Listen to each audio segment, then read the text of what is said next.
काजळे साहेब, जुन्नर नगर परिषदेवर तुमच्या अर्धांगिनी विजयी झालेले आहेत. काय सांगाल, किती मताधिक्य घेऊन विजय झाल्या? सौ काजळे सुजाता मधुकर या 382 मतांनी या ठिकाणी विजय झालेले आहे. 382 मतांनी विजय होत असताना हा सगळा जो विजय आहे तर जुन्नर शहरातील सर्व मतदारांचा विजय आहे. मतदारांना या ठिकाणी चांगल्या पद्धतीनं जुन्नर शहराचं काम व्हावं त्याच्याकरता त्यांनी हा दिलेला कौल आहे आणि हा जो कौल मिळालेला आहे आम्हाला त्याचं आम्ही निश्चितपणे या ठिकाणी सार्थक करणार आहोत. जुन्नर नगरपालिकेमध्ये मोठ्या प्रमाणात भ्रष्टाचार झाला अशी टीका होत होती. आपली भूमिका काय असेल? आता भ्रष्टाचार झालेला आहेच आहे, त्याच्याकरता चौकशी समित्यासुद्धा लावलेल्या आहे. त्या ठिकाणी गेल्यानंतर पहिल्यांदी जे काम आमचं जे पहिलं विजन आहे स्वच्छ कारभार, त्या पद्धतीनं त्या ठिकाणी सर्व नगरसेवक जे निवडून आलेले आहेत त्यांच्या सोबतीनं एकत्रित येऊन विचार विनिमय करून त्या पद्धतीनं आम्ही कामकाज करणार आहोत. जो भ्रष्टाचार झाला असेल त्याची वसुली करता येते की नाही याकडं सुद्धा आम्ही लक्ष केंद्रित करणार आहोत. शिवसेनेच्या नगरसेवक पदाच्या किती जागा विजय झाल्या? शिवसेनेच्या एकूण जागा 8+1 असे 9 जागा या ठिकाणी एक म्हणजे अपक्ष आहे. त्यांचा पाठिंबा तुम्हाला मिळेल? 100%. काय जुन्नरकर जनतेला काय सांगाल? जुन्नरकर जनतेचं जेवढं अभिनंदन करता येईल तेवढं थोडंच आहे. या ठिकाणी निवडणूक लढत असताना जुन्नर शहरातील सर्वांनीच मोठ्या प्रमाणात या ठिकाणी सहकार्य केलेलं आहे. हे सहकार्य करत असताना यामध्ये सर्व मीडिया असेल त्या मीडियाने सुद्धा अत्यंत चांगल्या पद्धतीने आमची जी सत्य बाजू होती ती या ठिकाणी मांडलेली आहे. त्याचाही आम्हाला या ठिकाणी मीडियाचा फायदा या ठिकाणी झालेलाच आहे. त्यानंतर प्रशासनातले सुद्धा सर्व पदाधिकारी जे आहेत, मग पोलीस स्टेशन असेल, प्रशासकीय अधिकारी असेल, यांनीसुद्धा चांगल्या माणसाच्या मागं उभं राहून चांगलं काम व्हावं याच्याकरता खूप मोठं सहकार्य आम्हाला या ठिकाणी केलेलं आहे. त्यांनाही जेवढे धन्यवाद देता येतील तेवढं या ठिकाणी थोडेच आहे. जुन्नर शहराचा विकास करत असताना या ठिकाणी अत्यंत चांगल्या पद्धतीचे विजन आम्ही बरोबर घेऊन जाणार आहोत आणि त्या विजनचा निश्चितच जुन्नर शहराला भविष्याच्या दृष्टीने फायदा होईल हा आमचा या ठिकाणी ध्यास राहणार आहे. शिवजन्मभूमी असून सुद्धा विकास कामं यापूर्वी काही झालेली नाहीत आणि आता तुमचा प्रायोरिटी कशावरती राहणार सर? आता प्रायोरिटी जी आहे ती सगळ्यात महत्त्वाचं बजेट या ठिकाणी जुन्नर नगरपालिकेचं जे बजेट असतं ते 28 फेब्रुवारीच्या आत त्या ठिकाणी मांडावं लागतं. हा कायदा आहे. आता गेल्या पहिलं बजेटवर अभ्यास करणं हा सगळ्यात महत्त्वाचा विषय राहणार आहे. सर्व नगरसेवकांना बरोबर घेऊन बजेटची काय परिस्थिती आहे. आता आमच्या माहितीनुसार जुन्नर नगरपालिकेत पैशाचा खडखडाट हा 100% आहे. त्या ठिकाणी निधी उपलब्ध नाही आहे. त्यामुळं निधी कसा आणायचा आणि कामकाज कशा पद्धतीनं करायचं हे सर्व नगरसेवकांचा विचार घेऊन आम्ही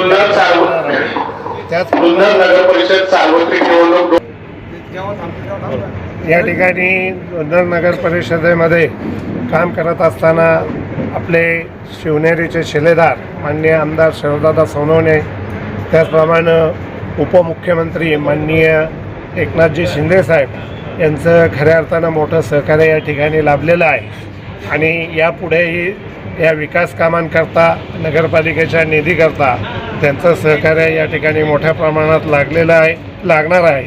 तेही ते 100% या ठिकाणी करतील आणि जुन्नर शहराचा विकास हा करण्याच्या दृष्टीनं आम्ही सर्वजण आमदार शरददादा सोनवणे यांच्या मार्गदर्शनाखाली, त्याचप्रमाणे आम्हाला सगळ्यात मोठं जे सहकार्य लाभलेलं आहे आमदार शरददादा सोनवणेंचं, त्याचबरोबर माननीय महेशदादा लांडगे साहेब यांनीसुद्धा जेवढं काही शक्य आहे तेवढं सहकार्य आम्हाला ही निवडणूक विजयी करण्याकरता या ठिकाणी दिलेलं आहे.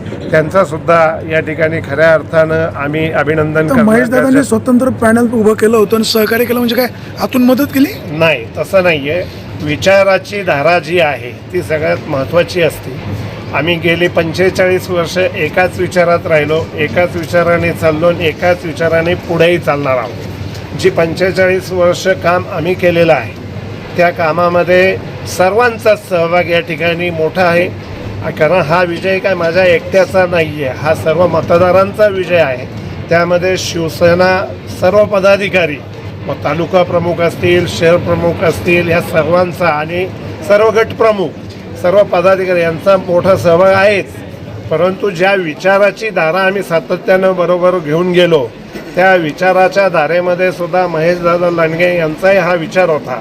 मुळातच महेशदादा लांडगे यांनी सांगितलं होतं की बाप्पा काजळेंच्या मंडळी ज्यावेळेला उभ्या राहतील त्यावेळेला त्यांच्यासमोर दुसरा उमेदवार आपल्या बाबतीत देऊ नये भाजपकडून. हे त्यांच्याकडून 100% नाही 1000% त्याचे साक्षीदार आम्ही आहोत. त्यांना सांगितलं होतं ठीक आहे, काय झालं असेल, मोठी बहिणी काय वागले असतील, त्यांनी त्यांच्या पद्धतीने उमेदवार दिला, त्यांनी पाहिले काय नेमकी परिस्थिती होती ती, आणि हा विजय सगळ्यांचा आहे. कारण निधी आणत असताना आपल्याला सर्वांची गरज लागणार आहे. नगरपालिका चालवायची म्हणजे सर्व पक्षीयरित्या सुद्धा या ठिकाणी जे नगरसेवक निवडून आलेले आहेत त्यांनाही बरोबर घेऊन चालणं गरजेचंच आहे. तरच तो निधी त्यांच्या माध्यमातून काही येईल, काही शिवसेनेच्या माध्यमातून येईल, काही राष्ट्रवादीच्या माध्यमातून येईल, काही भाजपच्या माध्यमातून येईल. ह्या सर्वांच्या सहकार्याने नगरपालिका या ठिकाणी उत्तमरित्या आपण चालू शकतो. म्हणूनसाठी आपल्या देशाचे पंतप्रधान माननीय नरेंद्रजी मोदी साहेब असतील, यांचा विचार, आमचा विचार हा सुद्धा सुजाता हे तुमच्या अर्धांगिनी आहेत. सुजाता काजळे नगराध्यक्ष झालेले आहेत, एक महिला नगराध्यक्ष झालेले आहेत. तुम्ही त्यांचे पतिराज आहे. एक पती म्हणून शुभेच्छा काय, आणि पतींची नगरपालिकेमध्ये काय लुडबुड राहील का? आमची स्वतःची कोणत्याही प्रकारची त्या ठिकाणी लुडबुड 100% राहणार नाही. परंतु जो माझा अभ्यास झालेला आहे मागील 10 वर्षाचा नगरसेवक पदाचा असेल, गटनेता पदाचा असेल, किंवा इतर सभापती पदसुद्धा मी या ठिकाणी नगरपालिकेची प्रत्येक विभागाची घेतलेली आहे. त्याचा जो अनुभव आहे तो अनुभव घेत असताना, त्याच्या टिप्पण्या मिनिट्स लिहित असताना माझ्या अर्धांगिनीसुद्धा मला या ठिकाणी त्यावेळेस सहकार्य केलेलं आहे. त्यांनाही त्यातला अनुभव 100% आहे. ते निश्चितच माझ्या अनुभवाचा आणि त्यांना आलेल्या अनुभवाचा फायदा 100% घेऊन नगरपालिकेचं काम चांगल्या पद्धतीने करणारच आहे. त्याहीपेक्षा त्यांनी गेली 37 वर्ष आता आमच्या लग्नाला झालेली आहे. या 37 वर्षामध्ये खूप मोठं सहकार्य त्यांनी प्रपंचामध्ये सुद्धा या ठिकाणी केलेलं आहे. आमचे मुलं लहान असताना 6-6 महिन्याचे असतानासुद्धा आम्हाला त्यांनी अयोध्येला म्हणजे 1992 साली जी कार सेवा झाली त्या कार सेवेला जाण्यासाठी पूर्णपणे परवानगी दिली होती. पहिला देव, देश, धर्म याच्याकरता तुम्ही काम करावं. प्रपंच मी पाहायला सक्षम आहे. त्यांनी चांगल्या पद्धतीने प्रपंच या ठिकाणी केल्यामुळं आज त्याही कोणत्या ना कोणत्या माध्यमातून जुन्नर नगरपालिकेमध्ये नगराध्यक्षपदावर विराजमान झालेले आहे. सुजाता काजळे नगराध्यक्ष झाल्या, मात्र मधुकर काजळे पराभूत झाले, काय सांगाल? नाही, मधुकर काजळे कधीच पराभूत झालेले नाही. तुम्ही फॉर्म भरलेला होता? नाही. तो आम्ही त्या ठिकाणी राजकारणाच्या काही स्ट्रॅटेजी असतात त्या करावं लागतात. तिथले उमेदवार जर मोकळे ठेवले असते तर त्यांनी निश्चितच या ठिकाणी वरच्या शेटाकरता त्रास दिला असता याची पूर्ण जाणीव आम्हाला होती. म्हणून राष्ट्रवादीचाही उमेदवार त्या ठिकाणी आम्ही अडकून ठेवला आणि भाजपचाही उमेदवार अडकून ठेवला. त्या दोघांनाही आमच्या वतीने या ठिकाणी शुभेच्छा आहेत. त्यांनीही या ठिकाणी चांगल्या पद्धतीने सहकार्य. ज्या प्रभागात तुम्ही उभे होता तिथं तुम्हाला मतदान किती झालं? ते मी घेतलेलंच आकडं नाही, कारण आम्ही त्या ठिकाणी निवडणूक लढायची नाही असंच ठरवलेलं होतं. फक्त त्यांना त्या ठिकाणी अडकून ठेवणं हे राजकारणाचा एक तो पर्याय असतो. तो पर्याय अवलंबल्याशिवाय त्या ठिकाणी तो आमच्याकडे गत्यंतर नव्हतं. कारण इथून मागच्या मी बऱ्याच निवडणुका आमदारकींच्या पण पाहिल्या, खासदारकीच्या पण पाहिलेल्या आहेत. स्वतःच्या निवडणुका मी 4 आणि ही 5वी निवडणूक आहे घरातली. त्याच्यामुळं अभ्यास सगळ्या पद्धतीचा असला ना, आणि कोणाची मेंटॅलिटी काय आहे त्या उमेदवाराची आणि त्याची ताकद किती आहे ही आम्हाला पूर्णपणे अभ्यासली होती. म्हणूनसाठी आम्ही त्या ठिकाणी फॉर्म फक्त भरून ठेवला होता. त्या ठिकाणी जर प्रत्यक्ष काम केलं असतं आम्ही तर 100% 1000 मतांनी तिथं सुद्धा मी निवडून आलो असतो. हे 100% करा. भाजपने त्या आशाताईंनी थेट तुमच्यावर टीका केल्या होत्या, आता काय? आशाताईंनी जी टीका केली त्याला कोणताही, तुम्हाला तर माहिती आहे, कोणताही बोर्ड नाही. त्यांनी स्वतःहून तो फॉर्म पहिला भरलेला होता.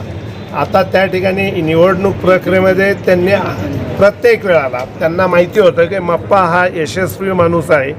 तो कार्यात मजबूत आहे, त्याला सगळ्याचा अभ्यास आहे. त्यामुळं राजकीय जे नेते काही असतात त्यांना असं वाटतं की जड माणूस आपल्याला नको, त्यांच्या ताटाखालचं मांजर असलेली माणसं आवश्यक असतात. नाही तर यामागच मी केव्हाच नगराध्यक्ष होऊन गेलेलो असतो. हे सगळं तुम्ही मीडियाने सुद्धा त्यावेळेला पाहिलेलं आहे. त्यांनी जी टीका केली त्याच्यातलं मी पहिलं तुम्हाला सांगतो की ज्यावेळेला पहिले 9 नगरसेवक निवडून आलो त्यावेळेला नगराध्यक्षपदाचा वाटा पहिला माझाच होता.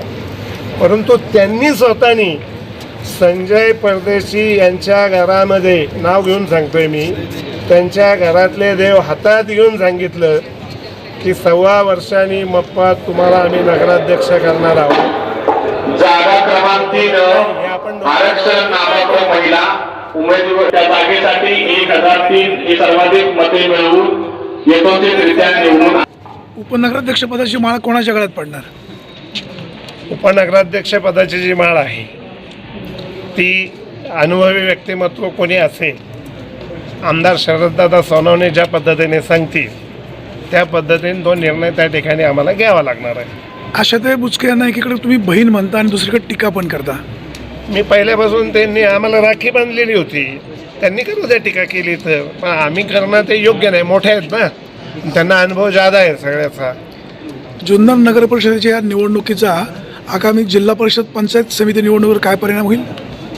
यावेळेला जुन्नर नगरपालिकेमध्ये शिवसेना शिंदे गट यांचं वर्चस्व राहिलेलं आहे. आणि माझा अनुभव असा आहे गेल्या अनेक वर्षाचा, जुन्नर शहरामध्ये जे घडतं तेच इतर ठिकाणी घडतं.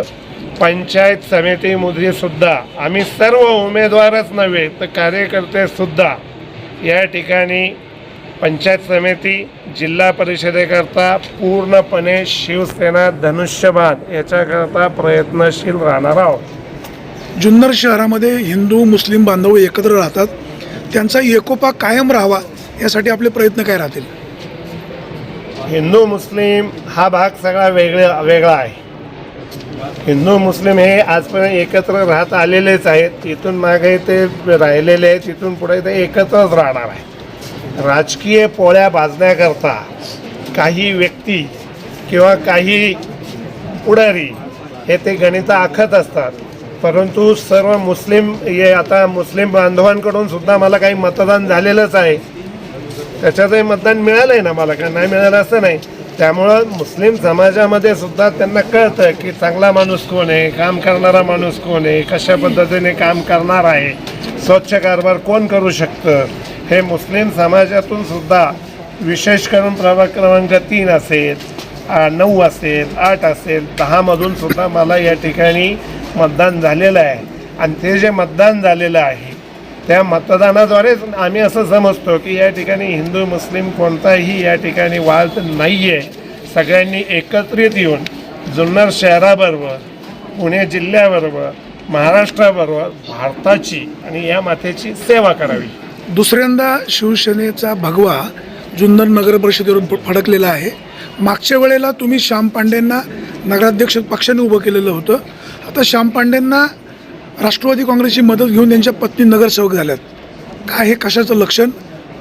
तर या ठिकाणी जे लक्षण आहे की त्यांनी आता ज्या पद्धतीने निवडणूक लढलेली आहे ती कशा बेसवर लढलेली आहे त्याचा आपल्याला पहिल्यांदा अभ्यास करावा लागतो. की त्या ठिकाणी मग भाजपचा उमेदवार जो महिला होत्या आमच्या भगिनी त्या का मागं पडलेल्या आहेत याचासुद्धा विचार करावा आहे. आपण म्हणत होतो खेळेमेळीत होऊ द्या, मैत्रीपूर्ण होऊ द्या, असा जो प्रकार ज्या ज्या ठिकाणी झालेला आहे तिथला आपल्याला पूर्ण बारकावा पाहिल्याशिवाय या ठिकाणी बोलणं उचित ठरणार नाही.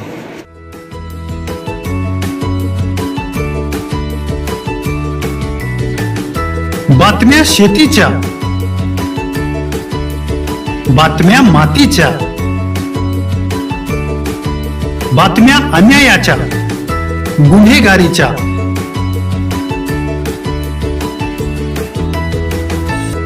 राजकारणाच्या आणि समाजकारणाच्या, शोषणाविरुद्ध बुलंद आवाज, जनसामान्यांच्या हुंकाराची गाज, सत्कार्याला प्रोत्साहन, दुष्कृत्याला अनुशासन.